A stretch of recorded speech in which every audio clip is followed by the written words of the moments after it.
Reporters behind the scenes at SKOR North and 1500 ESPN have sports opinions, so they want you to hear them. It's the perfect digital sports soapbox to scratch that Minnesota sports itch. This is the SKOR North Taxi Squad. KOC says he wants Kirk to stay with the Vikings, and Kwesi says that he hasn't even thought about trading JJ even once. But can we really take their word for it? Welcome into the SKOR North Taxi Squad, everyone. My name is Jason Stormer, joined along Artis Woods. No AJ Fredrickson today. He's feeling a little bit under the weather. Hopefully he'll be able to join us again next week. Artis, how you doing? First of all, before we get started on anything, I was scouring through the SKOR North YouTube channel today, and I noticed a video that I wasn't too familiar with, but then I clicked on it, and there you were. Would you care to elaborate and explain exactly where this video came from and what its purpose is? Yeah, so shout out to Phil. Phil gave your boy an opportunity to come on and, do a show during the week every Wednesday or Thursday, whenever it gets out. But I record it every Wednesday, and it's solely about the Minnesota Timberwolves. Everybody knows how much of a basketball fan I am. And I've become a big time Timberwolves fan just by moving to the city and, how the team has ascended, how Anthony Edwards has taken the city by storm. So it's called 4 Wolves Takes. Every Wednesday I come to record.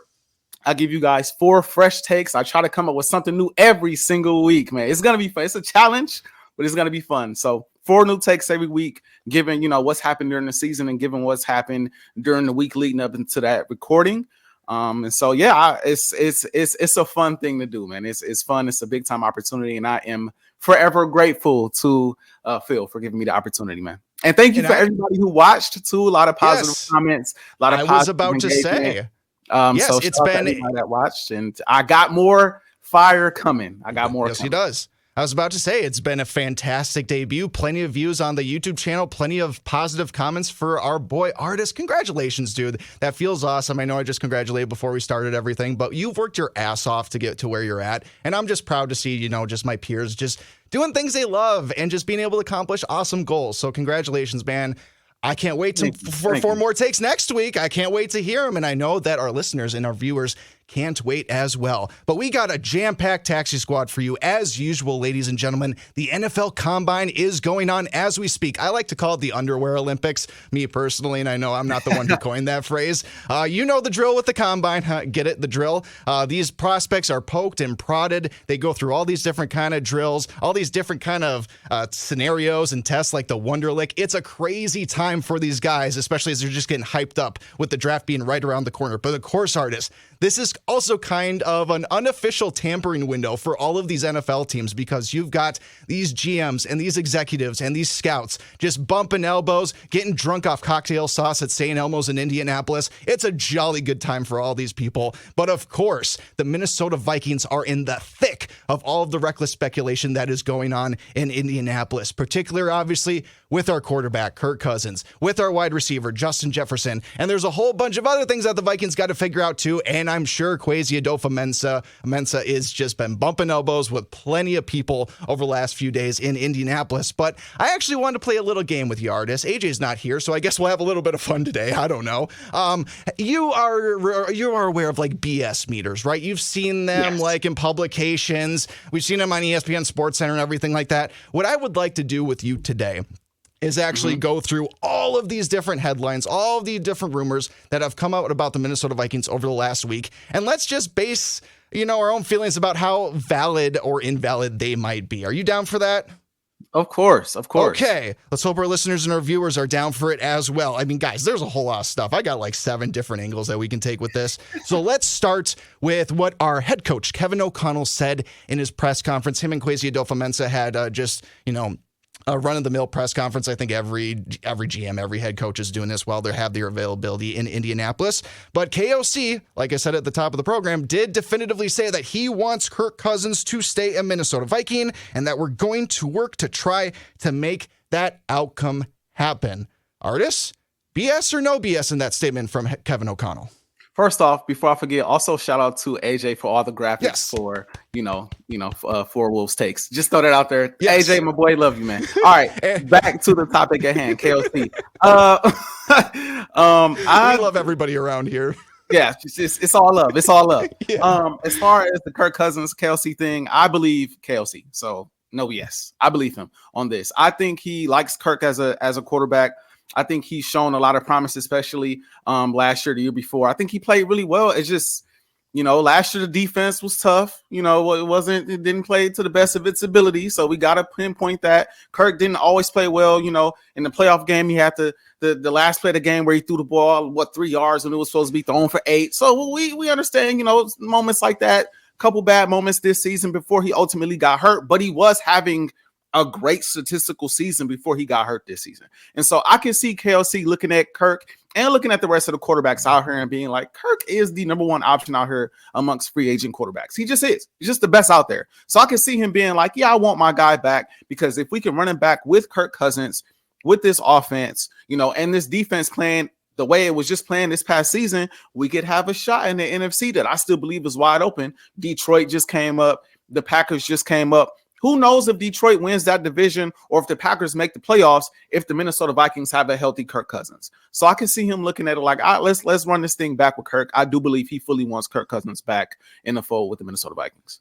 Yeah, I'm not getting any BS at all from Kevin O'Connell. One, because he's just kind of a genuine dude anyway. I don't think he goes up to these press conferences about, all right, how can I manipulate my dialogue so I'm not leading these guys in a particular direction and I keep things secretive among the team. I don't think that's Kevin O'Connell's MO whatsoever. And especially for head coaches, Artis, I think it's a lot harder for head coaches to part with players than GMs. So that's also another reason why I don't think there's any BS to this statement. I think Kevin O'Connell kind of looks at it like, oh boy, if we do let Kirk Cousins go, then we're going to have to kind of start a little bit over next season. I think in the long run, him and Kwesi are open to that, but still, it's going to present a lot of short-term challenges in the immediate. And so I don't blame really any head coach saying, hey, I have a really good established player. I don't really want that established player to leave. I totally get that. And so I understand where Kevin O'Connell's coming from. And again, the dude just doesn't really lead anybody in like weird ways where like we leave a Kevin O'Connell press conference and we're like, I don't really know if like he's being honest with us right now. I've never gotten that vibe. He's not that guy. No,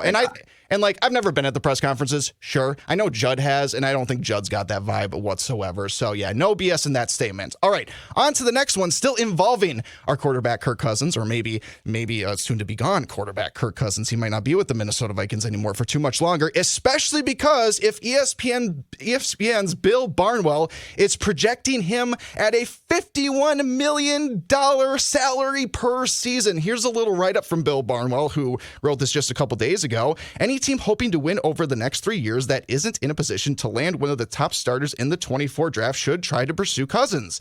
That's a group that includes the Broncos, Buccaneers, Falcons, Raiders, Steelers, Titans, and maybe even the Dolphins and the Seahawks as outside candidates. I can't believe he just dropped the Dolphins with Tua. Are you kidding me, man? Anyway, some of those teams will opt for longer shots in the draft, but if Cousins' recovery is on track, he should be able to get one more significant deal as, this says 35-year-old free agent, but I think he's 36 now, if I'm not mistaken. But still, he's projecting $51 million per season for Kirk Cousins. If Kirk is actually legit in trying to get that, Artist, what do you think? BS or no BS on that?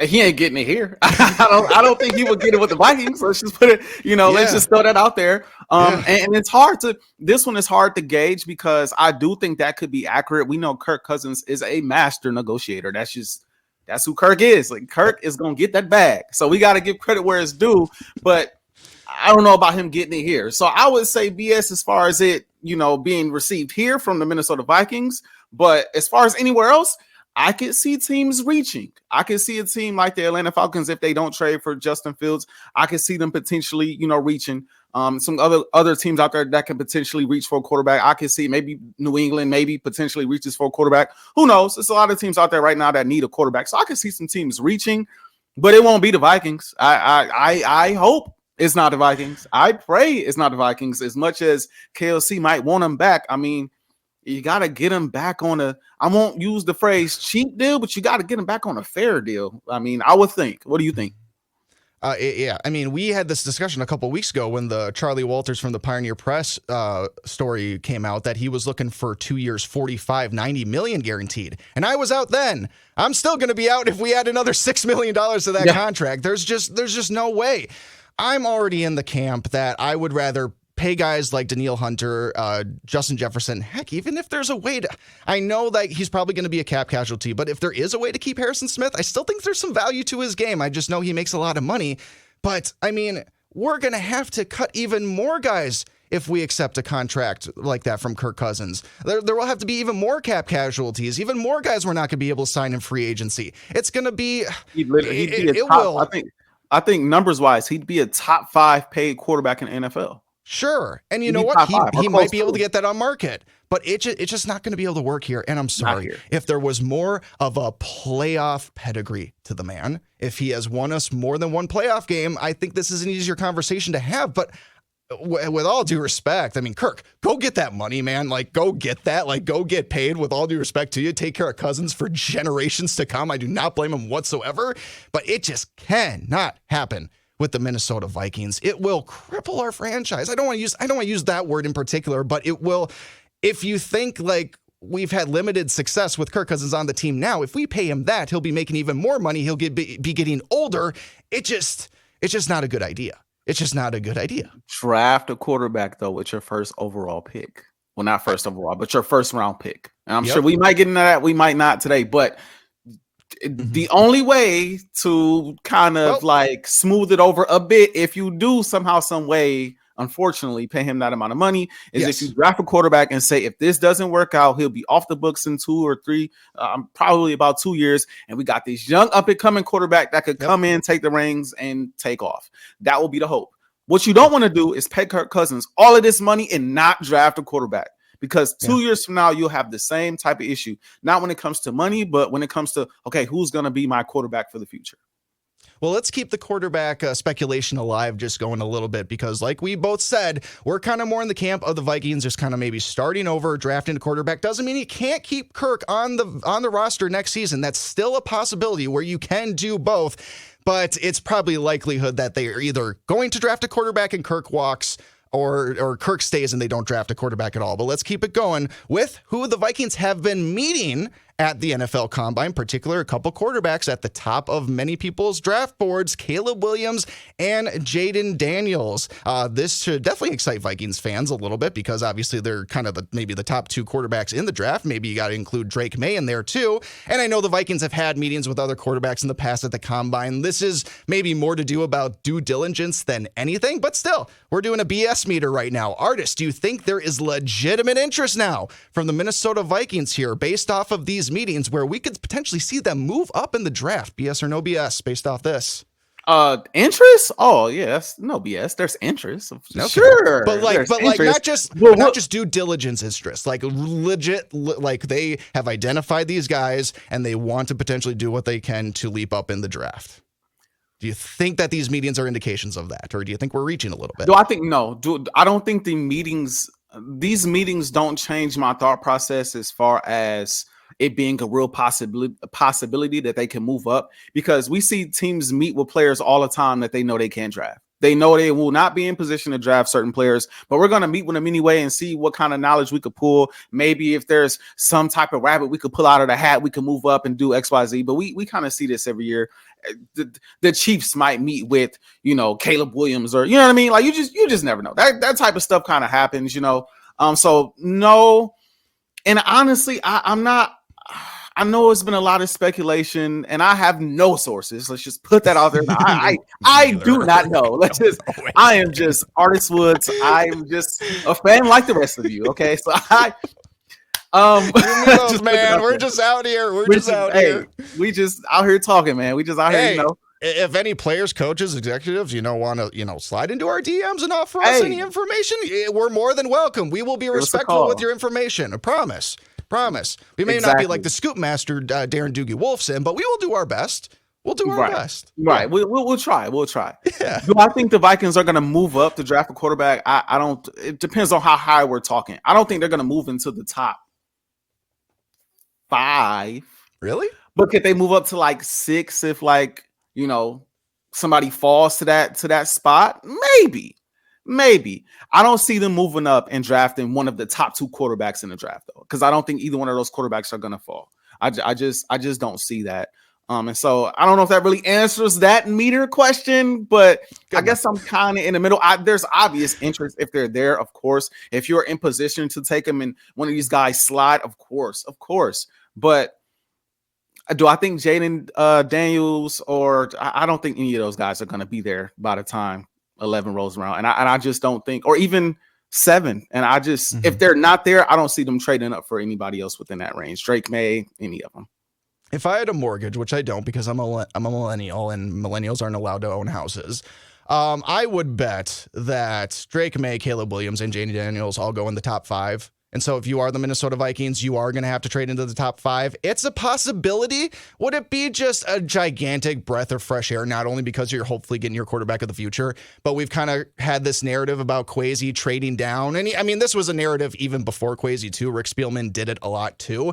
It would be so exciting, especially for our Purple Daily Draft Party at the Fillmore. Could you imagine if the Vikings move up on the clock and we got a full house at that place and everybody's just going nuts? It would be so exciting.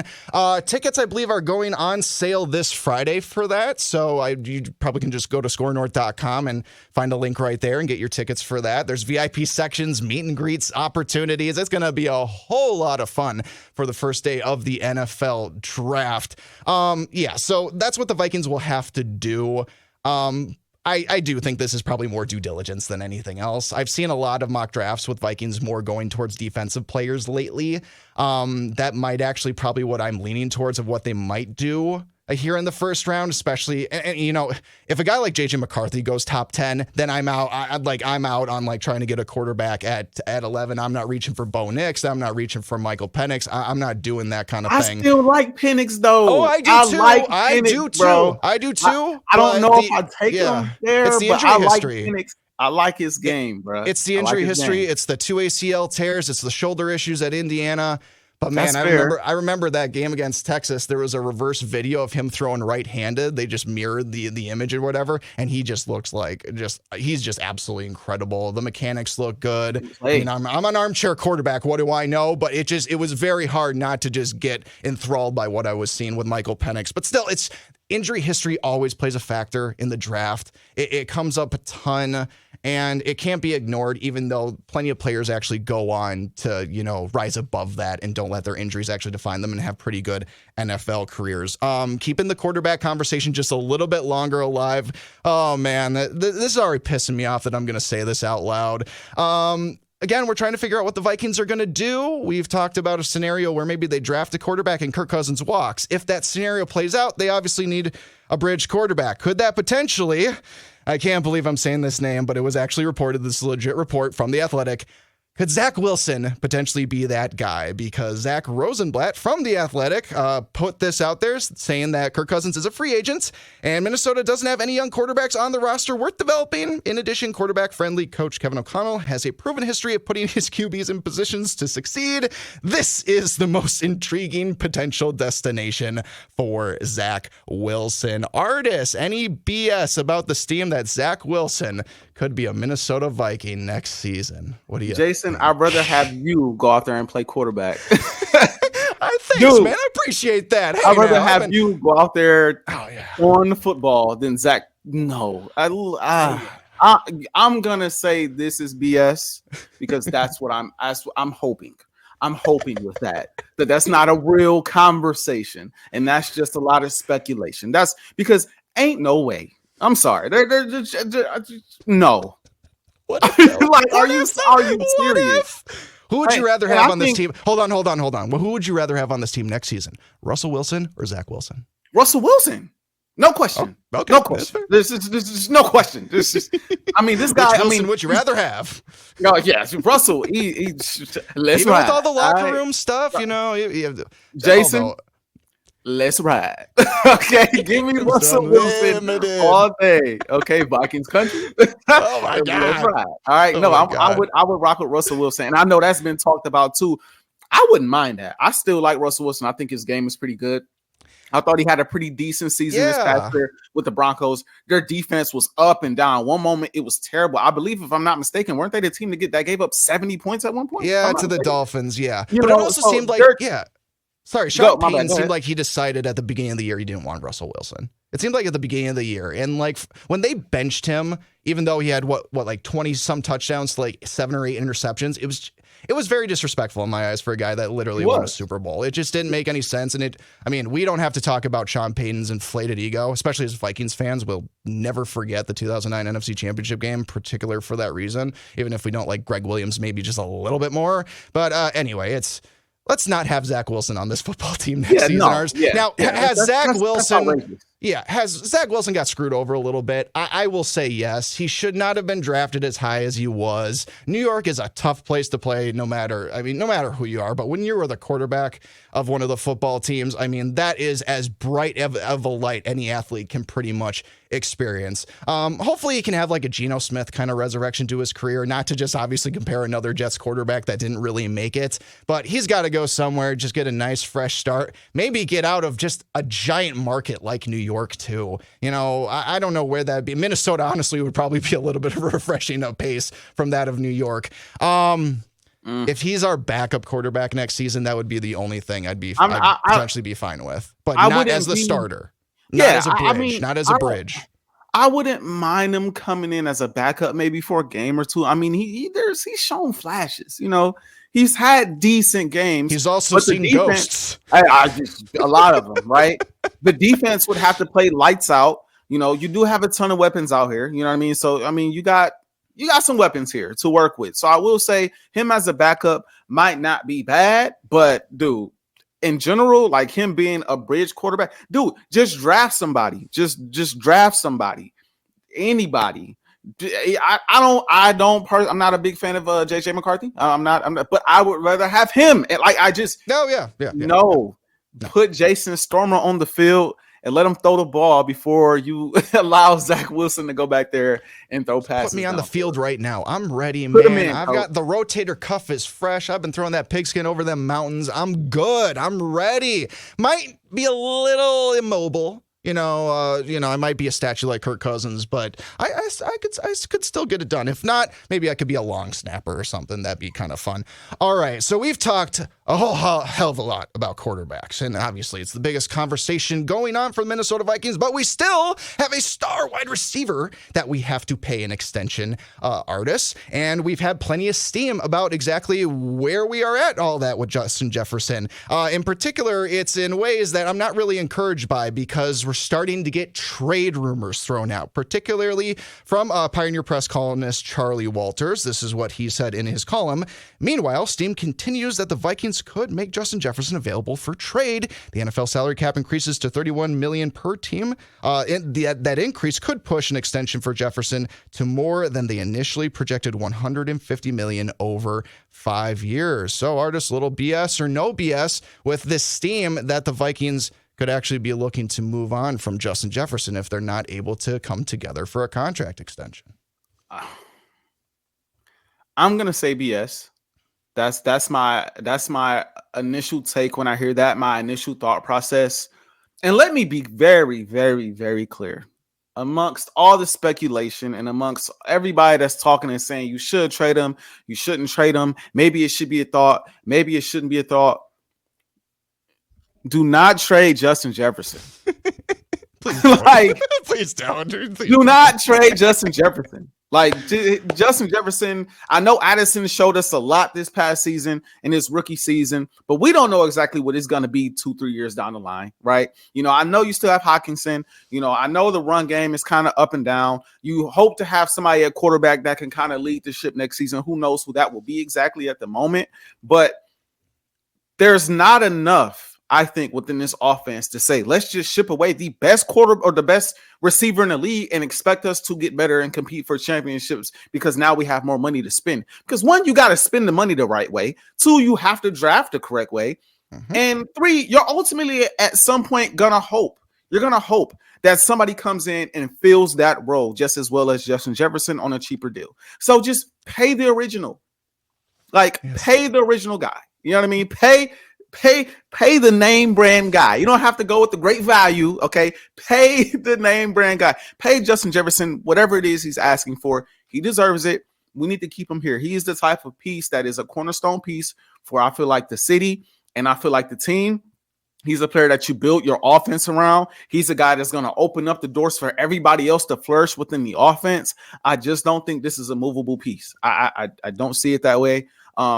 I know again, Kwesi, he denied, ever even thinking about it. Maybe that's a little BS. We'll get to that in a second. Yeah. Hey, all right, I'll let you get to that. I'll just thank you. Do not trade Justin Jefferson, please, bro. Don't. No, please. Yeah. I can't say it any better myself. Please don't. I would be so sad. And I know a lot of other people. My cousin DJ would be really sad because he was at my birthday party this past weekend and he did his hair in the style of Justin Jefferson. He absolutely loves him. So please don't hurt my little cousin's feeling. I would be very, very mad at you if you did that. So please just pay Justin Jefferson and everything will be just fine. In terms of just calling this BS or not BS, I'm saying a little BS here just because even though I think the Vikings probably are receiving phone calls and stuff, I just don't think there's a deal on the table where Kwesi would say, okay, yeah, all right, deal. No doubt about it. It would have to be, I think, multiple first round picks, probably some seconds, some thirds. I don't really know. I don't even want to think about a trade package for Justin Jefferson whatsoever. And I believe I also saw today a report that the New England Patriots are going to probably stay firm at number 3 and potentially draft a quarterback. That was the biggest rumor over the last couple weeks. That was the biggest rumor through the Super Bowl. It was about maybe New England being the team that would potentially trade for Justin Jefferson and the Vikings get the number 3 overall pick in return, probably take a quarterback. And obviously New England's going to have to send some other pieces as well. But again, I still don't think that would be enough. And again, there's just sometimes when you get blue chip players like this, cornerstone players, you don't let go of them, even if there could be an amazing trade package waiting for you. I'm going to call out Judd just a little bit because I remember several months ago, he threw out a scenario about potentially the Vikings trading away Christian Darrisaw. And Declan and Phil kind of got on him a little bit saying like, no, once you have these cornerstone players, you don't get rid of them. And honestly, when the time comes for Christian Darrisaw to get a contract extension, I'm going to be 2 thumbs up for that as well. Another reason why we can't potentially pay Kirk $51 million because we have to think about Darrisaw down the line too. Anyway, getting back, kind of got back to the quarterbacks a little bit. I'm calling a little bit of BS about the steam, but I want to transition this now into what an artist was just about to bring it up.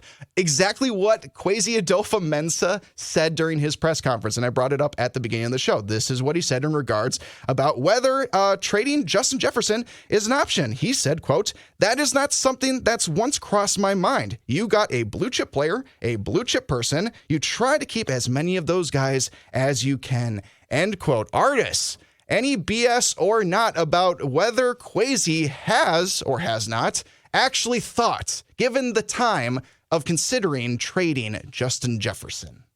I think that there is some BS to that, but I'm not mad at how he answered that question. I know a lot of people, and I know you may speak to this. A lot of people are not happy with the way he answered that question because it's like, how could it not even be a thought? How could you not?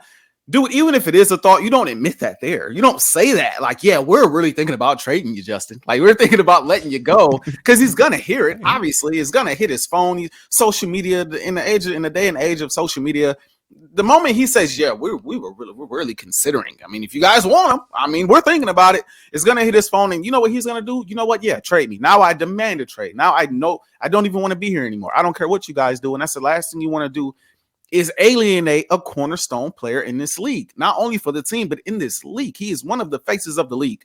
And so I think there is some BS. I think behind the scenes, he's maybe thought about it. Do I think he's thought about it a ton? No. I don't think it's been a lot of dialogue and a lot of, sleepless nights thinking about, should we do this? Obviously, even just now when you said trade with the Patriots and get the 3rd overall pick and draft a quarterback, even I for a second was like, that's a little intriguing. But sure, it's not something that you think about for long. That's why I got to call BS because, when stuff like that is brought up, it is it's a thought for a moment. Maybe you could, but no.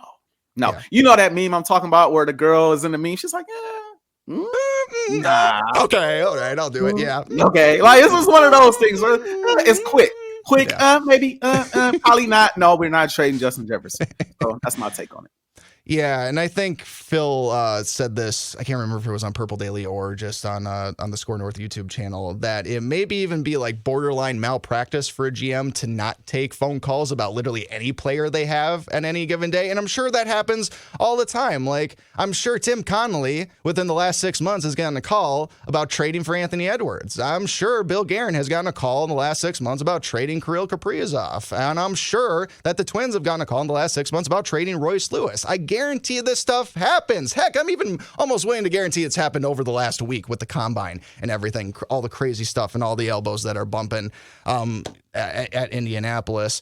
Yeah, I don't necessarily believe Kwesi, but again, I like his answer. It's still kind of reassuring that we want to keep him around, that we're going to work with his representation, we're going to get a deal done. And again, I've seen nothing from Justin Jefferson's camp that would show that there's any ill will at the moment, that there's any impatience being shown. He was at the Super Bowl media days doing a whole bunch of interviews, and of course, he was bombarded by questions about his contract extension, what he wants in a quarterback next season, if he wants Kirk back or somebody else. And he's just a consummate professional. He is so just elegant in his answers, doesn't throw anybody under the bus, didn't really even say anything where it's just like, oh, JJ said this in a very interesting way, and now we can sink our teeth into it as sports talk analysts. And there was nothing like that. It was just straight answers, honest answers. And I love that out of the guy. Again, what I really appreciate kind of about this round of Vikings coaches and players is that they don't go into these press conferences, they don't meet with media members trying to like control the narrative or control the story. It doesn't seem like that. Now, sure, JJ can say things like, oh yeah, I want to get this done real soon. And, you kind of, bump an elbow with the guy. Hey, you know what I mean? Right. That's fine and dandy, but he's not going up there and actually saying like, no, I'm unhappy with the situation, not getting any vibes. And also, I just don't think he's the player that would do that kind of thing anyway. So anyway, back to the original question that I posed. A little bit of BS here, Kwesi. I think you definitely have been fielding some phone calls for Justin Jefferson. I don't think there's any doubt, especially with all the reporting that's been done over the last over the last month or so. But still, it's going to have to take a massive package to wow him. And I think he's in that position. And again, when you got great players, especially in the NFL, when, they're not like baseball players. They can't really go out there for, 17 years sometimes and play the game unless, you're a kicker or a punter. So you got to take care of these guys when you have the opportunity to take care of them. And I think ultimately that will ultimately happen. I think a JJ extension will get done. Kirk will happen first. I think that will happen first. Because, contract extensions artists, they can drag into training camp and stuff like that. I hope that's not the case. It's not as dire as a situation if like JJ was like a free agent now and they were trying to figure out a deal and where he's like not showing up to training camp. And I don't think we would reach that issue down the line. I don't think JJ would skip training. I know we're going down a whole different tangent right now. Maybe it will. Maybe it will. He's a great guy. He's a great guy. But let's just we can only say that so many times. Yeah, let's just pan before it gets to that point because you never know. We wouldn't expect that, but you never know. Anyway, just pay him. Just pay him. Just pay him. Pay him, and then somebody pay us too. Never mind. So that was fun, Artis. The BS meter's fun. We can definitely do that again, especially as we get closer to the draft and everything. The reckless speculation is only going to ramp up even further leading up to the draft. It's going to be a whole heck of a lot of fun. And we haven't been able to talk really much Vikings over the last couple of weeks. We've been dominant with Timberwolves conversation as obvious. We're about to talk about them in a second, but it's good to kind of get back into the swing of things and just, because once football's gone, that void does kind of kick in just a little bit. I mean, us Minnesotans are used to that void being even deeper because normally the basketball team isn't very good, but they're really good this year. And speaking of which, the Minnesota Timberwolves having a pretty decent week for themselves. The only really issue was that loss to the Milwaukee Bucks, Artis. Granted, that was the first game out of the All-Star break. You got Giannis, you got Dame. No Chris Middleton though for the Bucks. So it's like all right, maybe that could have gotten. He's been in and out that game. Though, so he's been in and out. You see what Pat Bev said after the game, or what he tweeted? Yeah. He didn't talk to coach. Yeah, he literally called him a sore loser. Literally called him a sore loser. Used some not so nice language on his tweets, and it's just like. Man, I came into this being like, Pat Bev, I can't believe, how dare you rip the coach? But then I just kind of realized, oh, wait, This is the kind of stuff that I kind of loved about Pat Bev when he That's played Pat for Bev. the team. I know, exactly right. That's So who he it's just is. like, and now that I know, because like he's been on my team and I get his personality, like you're like, oh, how could you say that about my coach? And then you're like, oh, it's Pat Bev. But clearly that shows things weren't really too much on the same page while he was here. So I don't, but maybe that's just Pat Bev with every coach. You know? Yeah, I'm not even sure. I don't think it had anything to do with. I think Pat Bev is just a competitor, and I think that he used the phrase "belt to rump." That's the phrase he used in PG terms. But he's done that consistently. Like after he beats almost every team, he either comes on his podcast and says that phrase, or he does it on Twitter.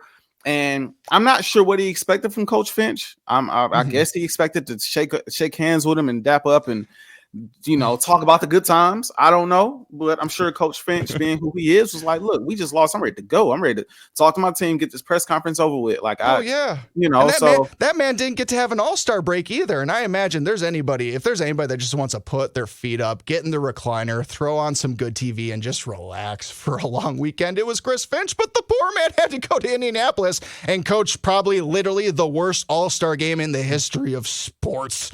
Can we just abolish it? Can we just say no more NBA All-Star game? I mean, you can keep the Saturday skills competition and the dunk contest, even though the dunk contest sucked again. We got to find a way to actually. Yes, I have a thought. Just quick side note. I have a thought. I think that they should involve WNBA players in everything.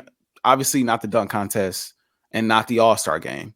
But as far maybe you could do the All-Star game, maybe. But I mean, if you're literally, the skills challenge and the 3-point shootout, I think will be, especially the skills challenge, all of that would be much more competitive if you involve WNBA players as well, because they are playing at a high level right now, and we got some college girls coming into the pros that are really good, really good. Caitlin Clark just declared today. Yep. She just declared for the draft after she set the record at Williams Arena last night, the all-time scoring record. I know that she broke Kelsey Plume's record, but there was another record. Lynette Woodward, I think, is the name, and that was another record broken. I mean, Williams Arena is a very historic place. Only apropos that history would take place there. But anyway, get rid of the All-Star game. Back to the Timberwolves, though. Yes. I gotta admit, Artis, I think our guy, Rudy Gobert, pretty much sealed up. And I know we only got a few minutes left, so I'll keep this quick. I think he pretty much sealed up Defensive Player of the Year the other night against the Spurs, because Victor Wembanyama has a very good chance of winning that award as well. And Wemby had a decent game, 17 points, 13 rebounds, but Rudy kept him 5 of 13 shooting, and I think blocked him like 3 or 4 times. It was an absolute clinic. The battle of the Frenchmen, not surprising. You know, Rudy's got a ton of years on Wemby, and I think in the long run, Wemby will go down as a better player than Rudy Gobert. But, you know, we got guys like Giannis out there, Anthony Davis, Bam Adebayo. Those are all candidates for Defensive Player of the Year. But I think just because you had the stage, had the two Frenchmen going up against each other, and just seeing the dominance by Rudy Gobert against the Spurs, it was so wonderful to see. I think he's all but sealed this up pretty much for Defensive Player of the Year. Yeah, I think he has to obviously keep playing at this level. I think them finishing with the number 1 defense in the league will help him. Finishing number 1 in the West will definitely help him win this award. I believe the last time he won this award, the Jazz were number 1 in the West. Don't quote me on that, though. I think that's the case. Don't quote me on that. But anyway, all of that ultimately helps. When the team defense is on point, the best in the league, and when the Wolves are number 1 in the conference, that's going to help your chances at winning any award, in all honesty. And Rudy has literally been the best defender in the league. Like, that just is what it is. Now, obviously, having those guys on the perimeter help you a ton, right? But at the same time, I mean, this guy throughout the season been jumping passing lanes on the perimeter, blocking shots in the paint, you know, slowing guys down that are supposed to be superstars at a certain point. And I think with Wemby, I just think the experience kicked in. You know, Rudy is an experienced guy. He's been around for a while. And so some of the tricks that a rookie may try to pull on Rudy, he's seen it, he's defended it, he knows how to play you. So I think that played a part. He's also played Wemby earlier in the season as well. So I'm sure that helped as well too. So he's familiar with this game. I'm familiar with your game. I kind of know what you like to do, what you want to do. And so I kind of understood how that was going to go. I didn't expect Wemby to have a massive game, especially out here in Minnesota, especially out here. I didn't see it. Not with the Stifle Tower. Yeah, I didn't see it. But, you know, that was a big time win to get without Karl Anthony Towns, who missed the game. Yeah. Kyle Anderson went down early. So big time win. And a lot of players stepped up in that game. But that was big time. And I also think the game last night was big time too. These are games that we talked about earlier, throughout the weeks. These are games you got to have because you're going to drop some games here and there to some contenders. When you play teams like the Spurs and the Grizzlies and the Blazers, win those games. You got to have those games. Yep. Yeah. Those are games you got to have. They were down 10-0 to the Grizzlies to start too. They were down, I believe, by like 14, 15 points in the third quarter. Awesome. Anthony Edwards just absolutely exploded in that third quarter against the Grizzlies. It was fantastic to see. But we're seeing that maturity, Artis, where, all right, we're seeing this team dig themselves in holes a couple of times, playing down their opponents a little bit, but they're digging themselves out of it. Now, you'd like to control the entire ball game the whole way, but, we got to be realistic with this team. We got to realize, okay, they weren't in this position last year. Actually, the Wolves have, with that win against the Grizzlies, they have matched their win total from a year ago already. They were 42-40, and now they're 42-17. It's amazing what can happen in just a single year, man. It's just absolutely wild. And so looking ahead on the schedule for the Timberwolves coming up this week, I know the schedule is getting a little bit daunting, Artis, as we start heading into March. Yep, the Kings. We got a big game against the Clippers this upcoming Sunday, a little matinee at Target Center, 2:30 action. You get a little break with the Blazers after that, but then Pacers, Cavs, Lakers, Clippers, the Jazz are no, easy out either. It's going to be a pretty, it's going to be a telling couple weeks, which I know I've said a couple times on the show before. And I believe the Wolves still have technically a worse record than the Clippers, Nuggets, and Thunder over the last 20 or 30 games. But I said this to you last night too. Every week goes by and they still remain at the top of the Western Conference with all the doubt, all the haters. I see articles all the time about how they're just not getting predicted to, be, going to even finish top 3 seed. They think the Clippers, even though the Clippers are 4 games back of the Wolves, they think the Clippers are going to catch them. I don't know about that. Especially, I know, and especially Paul George. Paul George is banged up right now too. You can't guarantee him PG and Kawhi to be out there for those games. Anyway, I digress. It's what the national media wants. They want the LA teams to go far. They want these other teams not named Minnesota to go far. That's just what it seems like. The Warriors. I saw a post today. The Warriors could go win the championship. We got to stop recording pretty soon because I got Tommy basketball to do, but a little late breaking news coming into Taxi Squad. Come on, Internet. Just pull up. Man, come on, Internet. Don't worry. This is totally worth it. All right. This is per Jordan Schultz, I believe, a Bleacher Report. The Vikings have informed running back Alexander Mattison that he will be released. How about that? Yeah, it makes sense. It makes sense. He did not have a great season this past year. I expected him to. I was so wrong. I thought he was going to have a big year, and he let us down. We kind of all did. I also thought Dalvin Cook was still going to be a productive player going to the Jets. And granted, I think a lot of circumstances did play into why Dalvin Cook had a bad year. I think he did lose a step, but also just Rodgers going out after 4 plays screwed everything up for that team, and except for Breece Hall. Breece Hall and Garrett Wilson had great years still, no matter what. Little late breaking news into Taxi Squad. Apparently Alexander Mattison is going to be released by the Minnesota Vikings. Mind blowing. All right, Ty Chandler, RB1. Guess that's what that potentially means. I don't know. We saw flashes. We did. We'll probably have to get more into that next week because we got to wrap things up here on the Taxi Squad. Artists, any final words before we got to get on out of here?